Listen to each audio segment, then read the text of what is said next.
Hello बच्चों, मैं आशीष झारिया स्वागत करता हूं आपका आपके अपने यूट्यूब चैनल स्टडी विथ एजे में। इसमें आज हम देखते हैं आपकी 8th ग्रेड अभ्यास पुस्तिका विज्ञान गणित और सामाजिक विज्ञान की जो है कक्षा 7वीं के लिए है। इसमें हम गणित का अध्ययन करेंगे और आपकी विज्ञान, सामाजिक विज्ञान, हिंदी, अंग्रेजी, संस्कृत जितने भी वीडियोस हैं, जितने भी हैं वर्कबुक, मैं सारा करवा चुका हूँ। लर्निंग आउटकम्स ये 8वीं की, 6वीं की सब करवा रहा हूँ। तो चैनल को सब्सक्राइब करना और अपने सारे दोस्तों तक भी इसे ज़रूर शेयर करना। और आज हम देखते हैं आपका अध्याय नंबर 14 सममित। इसके प्रश्नों के उत्तर देखेंगे, कैसे इसको हल करना है ये देखेंगे। और एक बात याद रखना बच्चों, आप ये मेरा वीडियो कंप्लीट होने के बाद मैं आपके लिए आपके एग्ज़ाम के पहले, वार्षिक एग्ज़ाम के पहले बहुत ही महत्वपूर्ण वीडियो लेकर आऊँगा। महत्वपूर्ण प्रश्न रहेंगे जो आपके एग्ज़ाम में पूछ सकते हैं। ऐसे प्रश्नों की एक सीरीज़ रहेगी, तो उनको देखना ना भूलें और उसके लिए चैनल सब्सक्राइब कर लें, ताकि जब भी मैं वीडियो अपलोड करूँ तो वो आपको आपके चैनल पे मिल जाए, आपके मोबाइल में वो पहुंच जाए। इसलिए बेल आइकन को भी प्रेस कर लीजिएगा, ताकि मैं वो वीडियो बनाऊं तो आप उसको देख सकें। आइए जानते हैं आपका अध्याय नंबर 14 सममित का सबसे पहला सवाल है, अपने आसपास के परिवेश से सममित दर्शाने वाले कुछ उदाहरण दीजिए। सममित मतलब होता है बच्चों एक समान। जैसे ये एक आकृति हो गई, तो इसका सममित क्या है, ये दूसरी आकृति बन गई। तो इस प्रकार से होता है। तो पेड़ की पत्तियां देखो, जैसे मान लो कोई एक पेड़ है, तो उस पेड़ में ऐसी बहुत सी पत्तियां होंगी, सेम सेम की सममित हो जाएगी, है ना। तो पेड़ की पत्तियां हैं। फूल फूल को जैसे ऐसे ऐसे फूल है, उसको हमने आधा तोड़ दिए यहाँ बीच से, तो उसका आधा भाग सममित है, ये भाग सममित है, तो ये हुआ सममित। फिर क्या है, जैसे धार्मिक चिन्ह, कई प्रकार के धार्मिक चिन्ह होते हैं ना, कई के ऐसे चिन्ह बने रहते हैं, तो वो सममित हैं, सममित आकार के होते हैं। फिर कंबल हो गया, हमारा रूमाल हो गया, मधुमक्खियों के छत्ते हो गए, तो ये क्या है, सममित।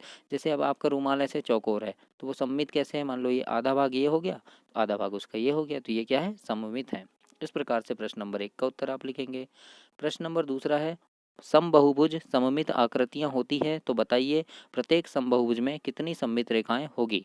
तो इसके हल में लिखना बच्चों, प्रत्येक समबहुभुज की उतनी ही सममित रेखाएं होती है जितनी उसकी भुजाएं होती है। जैसे ये समबहुभुज है, त्रिभुज है, अब इसकी देखो, तो ये क्या किया हमने, बीच से इसको सममित कर दिया। सममित मतलब आधा भाग इधर, आधा भाग इधर, बराबर। तो इसमें भी ये देखो 1 2 और 3 रेखाएं हो गई, इसमें भी 1 2 और ये 3 रेखाएं हो गई, तो उतनी ही होती है ना, मतलब 3 सममित रेखाएं होती है। तो इस प्रकार से आप प्रश्न नंबर 2 का उत्तर लिखेंगे।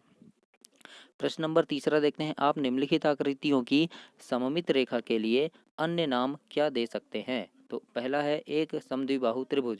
तो अ नंबर में लिखना, एक समद्विबाहु त्रिभुज में एक ही सममित रेखा होगी, क्योंकि समद्विबाहु है वो, यानी दो ही भुजा उसकी समान है। तो जब हम देखो दो ही भुजा समान है, ये दो ही भुजा समान है, तो जब हम बीच से ऐसे कर देंगे तो एक भुजा और एक भुजा होगा, दूसरी भुजा क्या है, बराबर नहीं होगी, तो सिर्फ एक ही होगी। ब नंबर में क्या है, एक वृत्त है, मतलब वृत्त क्या है, गोल रहता है, तो इसमें क्या होगी, अनंत अनंत सममित रेखाएं होगी। सममित तो ये आधा आधा हो जाएगा, लेकिन रेखाएं क्या हो जाएगी, अनंत हो जाएगी, कितने इसको हम गिन नहीं सकते। प्रश्न नंबर चौथा देखते हैं अब, अंग्रेजी वर्णमाला के किन अक्षरों में ऊर्ध्वाधर और क्षैतिज दोनों के अनुदिश परावर्तन सममित, ये मतलब दर्पण से संबंधित सममित है। तो देखो कौन कौन से अक्षर में है, ओ में है, एक्स में है, आई में है और एच में है। इन अक्षरों में क्या है, ऊर्ध्वाधर और क्षैतिज दोनों के अनुदिश परावर्तन सममित है। अब देखो ओ में कैसे है, तो ओ में क्या है, हम दर्पण में देखेंगे तो वो उसके सममित ही दिखेगा, है ना। और क्या है फिर, जैसे एक्स एक्स को जैसे बीच से हमने सबमिट कर दिया ऐसे, तो आधा सेम इधर हो जाएगा, सेम इधर हो जाएगा, इस प्रकार से। और अगर ऐसे भी काट देंगे, है ना, देखो जैसे ये एक्स लिखा है, अगर उसको हम ऐसे भी काटेंगे तो सेम इधर हो जाएगा, सेम इधर हो जाएगा। तो इस प्रकार से आई भी है, देखो आई भी है, यहाँ बीच से काट देंगे तो सेम ऊपर हो जाएगा, सेम वैसे ही नीचे हो जाएगा, है ना। या फिर आई को हमने ऐसा भी काट दिया तो सेम इधर हो जाएगा, सेम इधर, यानी ये क्या होगा, सेम होगा। एच भी उसी प्रकार से है। तो इस प्रकार से प्रश्न नंबर चौथा का उत्तर समझ आया होगा आपको, आशा करता हूँ कि समझ आ गया होगा। प्रश्न नंबर पांचवा है, यदि किसी आकृति, क्या है प्रश्न नंबर पांचवा, सॉरी फिर से देखते हैं, यदि किसी आकृति की दो या अधिक सममित रेखाएं हो, तो क्या यह आवश्यक है कि उसमें क्रम से अधिक घूर्णन सममित होगी। तो इसका उत्तर क्या होगा, हाँ, उनमें क्रम एक से अधिक की घूर्णन सममिति होगी। यानी किसी आकृति की दो या अधिक सममित रेखाएं हैं, तो देखो दो से अधिक है तो क्या होगा, अधिक घूर्णन होगा, तो होगा ना। तो इस प्रकार से हम क्या लिख सकते हैं इसमें, हाँ होगा। अब हम देखते हैं इसमें प्रश्न नंबर 6वां है आपका, किसी आकृति को उसके केंद्र के परित 60 अंश के कोण पर घुमाने पर वह उसकी प्रारंभिक स्थिति जैसी ही दिखाई देती है। इस आकृति के लिए ऐसे कौन से अन्य कोण के लिए भी हो सकते हैं, अन्य कोणों के लिए और कौन सा हो सकता है। तो देखिए 60 अंश का जैसे एक कोण बोल रहा है, क्या बोल रहा है, 60 अंश का एक कोण है, उसको घुमाने पर वह उसकी प्रारंभिक स्थिति जैसी ही दिखाई देती है ना। मान लो ये हमने कोण बनाया, ये कितना है 60 अंश का, इसको हमने ऐसे घुमा दिया तो प्रारंभिक स्थिति जैसी ही दिखाई देगी। तो इसमें क्या होगा, ऐसे कौन से कोण से होगा, है ना। देखो जैसे ये एक कोण बना, हमने ये एक कोण बनाया, ये कोण है बच्चों मान लो 60 अंश। अब इसको हमने ऐसे घुमा दिया, इस तरफ मुँह का कर दिया, तो वो क्या है, देखो सेम दिख रहा है ना। ऐसे और कौन कौन से में होता है, तो देखो ये मान लो ये 90 अंश का कोण है, अब इसको मैंने ऐसे घुमा दिया तो ये भी सेम दिख रहा है 90 अंश। फिर 180 अंश का तो ये रैखिक ही होता है, तो ये तो ऐसे सेम ही दिखेगा। तो इस प्रकार से हम लिख सकते हैं यहाँ कोण 90 अंश और कोण 180 अंश, समकोण यानी 90 अंश में और रैखिक कोण 180 अंश में सेम दिखेगा। इस प्रकार से प्रश्न नंबर 6 का उत्तर देंगे। शायद आपको समझ आया होगा बहुत अच्छे से। इसके बाद 7वां नंबर का प्रश्न है आपका, निम्नलिखित आकृतियों में दर्पण रेखा अर्थात सममित रेखा बिंदुकित रेखा के रूप में दी गई है ना। बिंदुकित दर्पण रेखा में प्रत्येक आकृति का परावर्तन करके प्रत्येक आकृति को पूरा कीजिए। आप बिंदुकित रेखा के अनुदिश एक दर्पण रख सकते हैं और फिर प्रतिबिंब के लिए दर्पण में देख सकते हैं। साथ ही पूरी की गई आकृति का नाम भी लिखिए। तो ये क्या बोल रहा है कि ये जो आकृति आपको दी गई है, जैसे ये ए नंबर की है तो इसका आधा भाग कैसा होगा। तो देखिए ए नंबर की आकृति बनी तो इसका आधा भाग मैंने ये बनाया हूँ, तो इसको देख लीजिए, है ना। अब बी नंबर में देखो, और ये ए नंबर में क्या है, ये वर्ग है। बी नंबर में क्या है, ये त्रिभुज है। तो इसकी सममित आकृति क्या होगी, तो ये इस प्रकार से होगी बच्चों, ऐसी होगी, है ना। ये क्या है, सी नंबर में बना है तो इसकी सममित क्या होगी, इस प्रकार से होगी। ये डी नंबर में है, इस प्रकार से होगी। ई नंबर में क्या हो जाएगा, ये इस प्रकार का होगा कुछ, है ना। फिर ये क्या है, ये षटभुज हो जाएगा इस प्रकार का। तो इस प्रकार का मैंने यहाँ पे जैसे बनाया है, इस प्रकार से आप बना लीजिए। आपको बना के भी दिखाया है। ये समचतुर्भुज है, वृत्त है, ये अष्टभुज हो गया, ये पंचभुज हो गया। इस प्रकार से आप नाम लिख लीजिएगा। तो ये क्या है, आधी आधी आकृति है। इस प्रकार से आपको आगे इसका और भी आकृति बनाना है, मतलब आधी दी है, इसको पूरा करना है।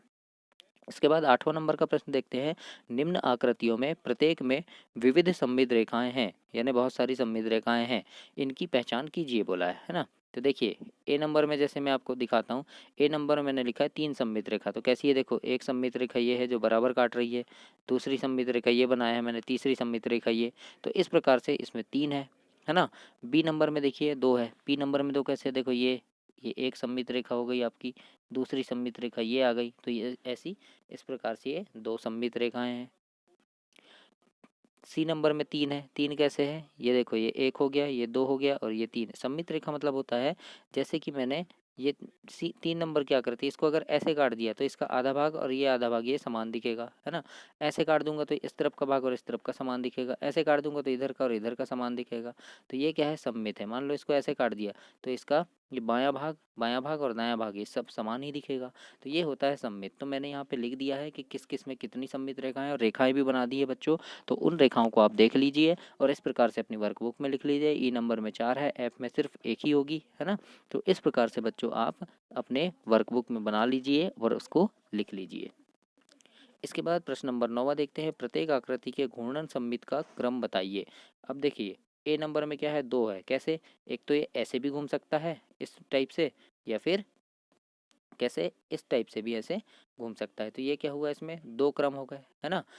बी नंबर में देखिए, बी नंबर में भी 2 क्रम है ना। ये ऐसे भी घूम सकता है इस तरफ और ऐसे भी घूम सकता है इस तरफ, तो ये 2 क्रम हो गए इसके भी। सी नंबर में देखिए, सी नंबर में 3 क्रम है ना, क्योंकि ये यहाँ से भी घूम सकता है, इस कोने से भी और इस कोने से भी। तो ये 3 कोने हैं, 3 क्रम से घूम सकता है। डी नंबर में देखिए 4 है, यहाँ से भी घूम सकता है, इससे भी, यहाँ से भी और यहाँ से भी, यानी इसमें 4 है। तो ये 4 प्रकार से हो गया, यानी इसके क्रम बताना है तो 4 क्रम हो गए। इस प्रकार से आप प्रश्न नंबर 9 का अपनी वर्कबुक में लिखेंगे बच्चों। अब देखते हैं हम 10वां प्रश्न है, रिक्त स्थानों की पूर्ति कीजिए। यहाँ पे हमको रिक्त स्थान की पूर्ति करना है और क्या बताना है, आकार, वर्ग, आयत, समचतुर्भुज, त्रिभुज ये सब दिया है। इसमें क्या होता है, देखो घूर्णन का केंद्र बताना है, घूर्णन का केंद्र बताना है हमको, है ना। वर्ग में क्या होता है, तो विकर्ण का प्रतिच्छेद बिंदु होता है ना, विकर्ण का प्रतिच्छेद बिंदु होता है वर्ग में, है ना, घूर्णन का केंद्र। आयत में घूर्णन का केंद्र क्या होता है, तो इसमें भी विकर्ण का प्रतिच्छेद बिंदु होता है। समचतुर्भुज में तो इसमें भी विकर्ण का प्रतिच्छेद बिंदु होता है ना। समबाहु त्रिभुज में तो ये मध्यिका का प्रतिच्छेद बिंदु होता है ना।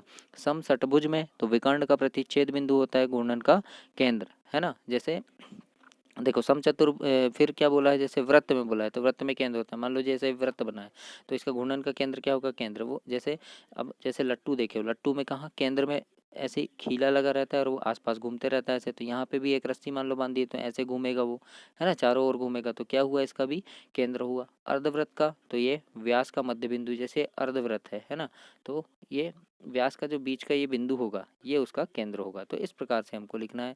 अब घूर्णन का सममित का क्रम, तो वर्ग में 4 होते हैं, है ना, वर्ग में 4 होते हैं। ये जैसे ये वर्ग बना है तो एक ये हो सकता है, या ये वाला, या ये वाला, या ये वाला, ऐसे 4 हो गए।